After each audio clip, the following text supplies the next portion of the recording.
So we have now had sight of the government spending review, and with it some insight into the state of the public finances, which unfortunately show that we now have a deficit that hasn't been as big since World War II. This isn't entirely surprising given the nature of the global pandemic we are all in the midst of. This was also a one-year settlement rather than the planned multi-year settlement, and this makes it very difficult for local leaders to think long-term.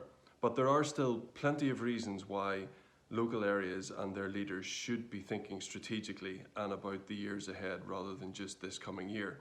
The Chancellor announced a £4 billion levelling up fund.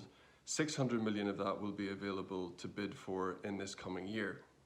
That allows local areas to apply for funding for things like renovating railway stations, building roads, but also more people-focused activities like community infrastructure, which could be things like improving local libraries. This is likely to be a competitive process. We don't know exactly what that process will be yet, but details will be emerging early next year. Our team at Mutual Ventures believe very strongly that this should be about more than just physical infrastructure projects. Developing a place is, after all, about the people, and that's why the community infrastructure element is so important. If the pandemic has shown us anything, it is that areas with a well-developed community support system, whether that is through integrated public services, the development of community or family hubs, or a thriving community and voluntary sector, are the areas which have dealt with it best.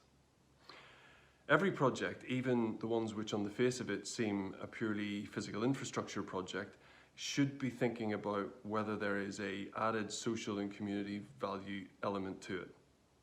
Like I said, we don't know what the process is exactly, but one thing is for sure, every project will need a robust business case to support it. Now, we know public sector leaders are exhausted having spent the last 9 months responding to this terrible pandemic, but you can never start too early thinking about your project, thinking about engaging with partners and starting to plan. We will be supporting groups in local areas to make applications to the Levelling Up Fund. So if you're interested in an early conversation just to test some ideas, then please do get in touch.